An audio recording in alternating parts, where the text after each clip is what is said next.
Թագուհի Թովմասյան։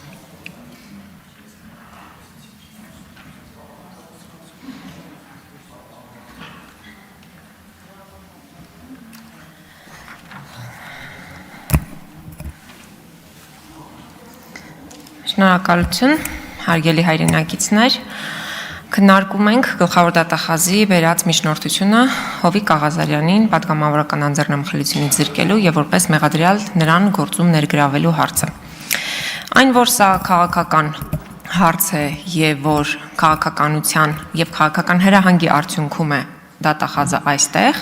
կարծում եմ, որ այս դահլիճում շատ քիչ մարդ կա արդեն, որ կասկածի տակ է դնում։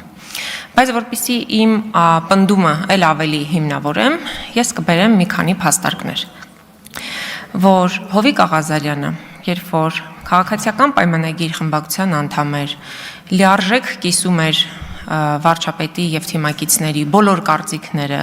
բոլոր պնդումները, նա երբեք քրեական օրենսգրքի հետ խնդիր չունեցավ։ Չնայած նրա բազմաթիվ արարքներ կարող էին տեղավորվել տարբեր հոդվածներում։ Եվ այսպես ուզում եմ հիշեցնել 2023 թվական ապրիլ, երբ Հովիկ Աղազարյանը համացանցում շատ կեղտոտ հայոյախառն արտահայտություններ էր արել Տաթև Արցախի վերաբերյալ։ Եվ այդ ժամանակ բոլոր պահանջներին, հրապարակային պնդումներին այդպես էլ որևէ պատիժ չտրվեց եւ չնշանակվեց եւ գլխավոր դատախազը չեկավ այստեղ Հովիկ Աղազարյանին այդ հատկանիշներով պատժի արժանացնելու։ 2023 թվականի հունիս Հովիկ Աղազարյանը կարտոֆիլ վաճառող քաղաքացու հետ մենամարտի մտավ, նրա կարտոֆիլը ցրիվ տվեց փողոցում, խուլիգանական տարբեր դրսևորումների մասին բարձրաձայնվեց, բայց դատախազը ազգային ժողով չեկավ։ Դրանից հետո 2023 թվականի սեպտեմբերի 21 Եռաբլուր զոհված զինծառայողների ծնողների հետ հայտնի պատմությունը։ Միջադեպը սկսվել էր ակնհայտորեն նրանից, որ Հովիկ Աղազարյանը հայհոյել էր ծնողներին, ի պատասխան ստացել էր հարվածի համար պատասխանատվության ենթարկվեցին ծնողները, բայց Հովիկ Աղազարյանը պատասխանատվության չենթարկվեց։ Ընդ որում, տիկին դատախազ, դուք սա պետք է իմանայիք,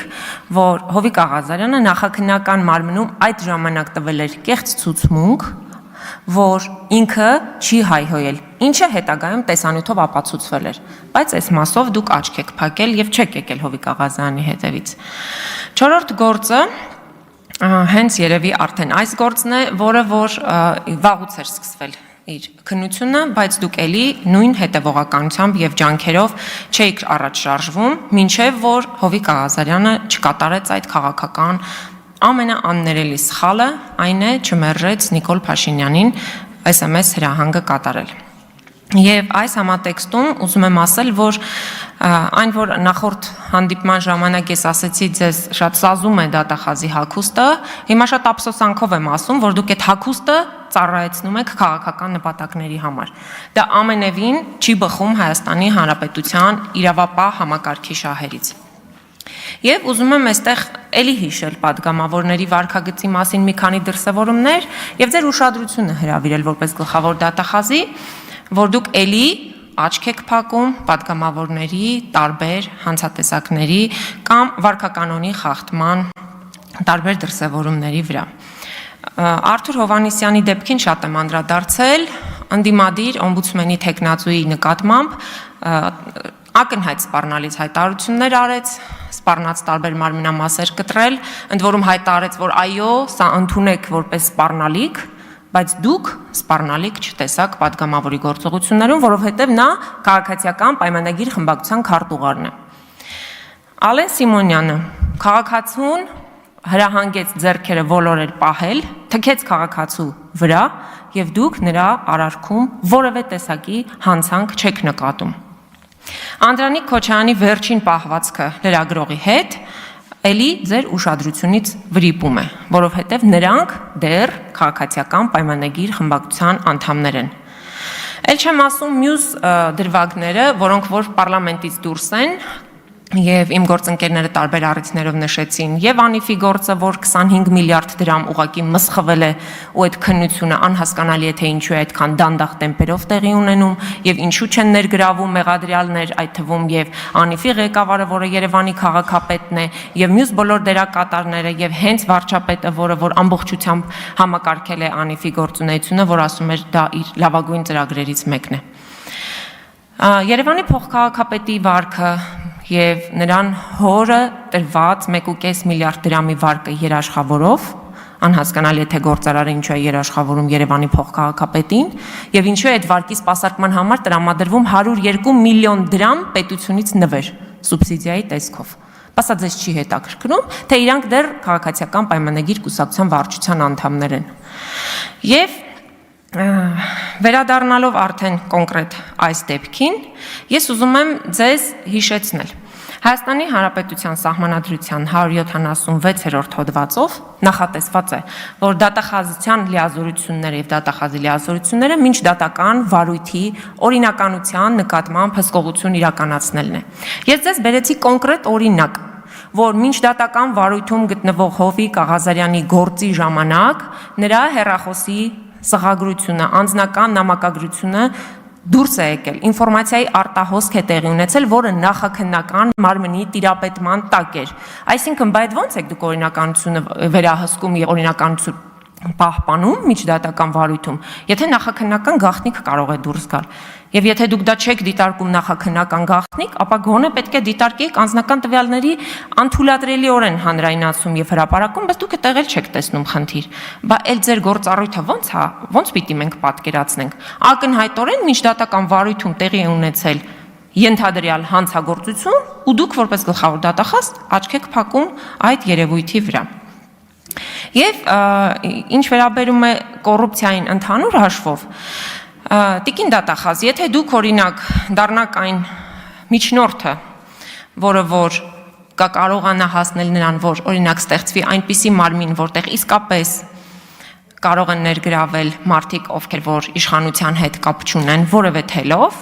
ես խոստանում եմ այդ մարմնին օգնել բազմաթիվ կոռուպցիոն տարբեր գործարքների, երևույթների ու հանցանքների մասին անսահման տեղեկություն տրամադրել ձեզ։ Եվ Հովիկ Աղազարյանի այս մանր խոշոր միջին Աշոտիկ ու Սլավիկների գործը դա շատ ամենափոքր գործն է լինելու այդ ամբողջ ցանկի մեջ։ Վստահ եմ իհարկե, որ դուք դա չեք անի, որովհետև այսօր մենք բոլորս հասկացանք,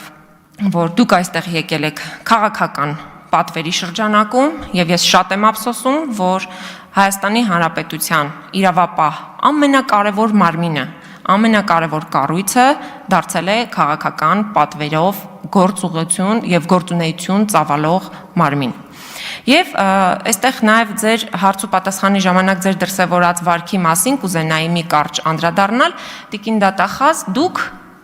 անընդհատ ասում եք, ես այս հարցին չեմ պատասխանի, վարույթին չի առնչվում, այն հարցին չեմ պատասխանի։ Ես ուզում եմ հիշեցնել, որ դուք ազգային ժողովում եք, այն մարմնում, որին հաշվետու եք եւ որին գալու եք ներկայացնեք հաշվետվություն մյուս նիստերի ժամանակ, եւ ամենևին կարիք չկար այդ վարքագիծը դրսևորելու, կարելի էր պատասխանել падգամավորներին հուզող բոլոր հարցերին, որովհետեւ այստեղ վճռվելու է կոնկրետ падգամավորի ճակատագիր։ Եվ եթե դուք այս պրիզմայով եք դատում մարդու իրավունքների ու ընդհանրապես մարդկանց ճակատագրի մասին, շատ տխուր է, որովհետև մենք չենք կարող ենթադրել, որ դուք գալիս եք այստեղ պնդումներ եք անում, բայց հետո այդ պնդումների մասին ձեզ հարց ենք տալիս, ասում եք, չէ, դա շեղվեց օրակարգից։ Բա բոլոր հարցերին էլ պիտի պատասխանեք, որ հասկանանք, ինչ է ի վերջո տեղի ունեցել։ Ձեզ չի կարող չանհանգստացնել եւ չմտահոգել այն, ինչ տեղի է ունենում Հովիկ Աղազարյանի շուրջ։ Նա այստեղ ամբիոնից ասաց, հայտարարեց, որ վարչապետի հրահանգով իր նկատմամբ իրականացվում են քաղաքական ճնշումներ, որին միացել են իրավապահ բոլոր կառույցների ներկայացուցիչներն ու ղեկավարները։ Բայց ձեզ դա չի հետաքրքրում։ Բա հենց դա գլխավոր դատախազի ընդունելիք հաղորդման ուղիղ տեքստ է, եւ որի համար դուք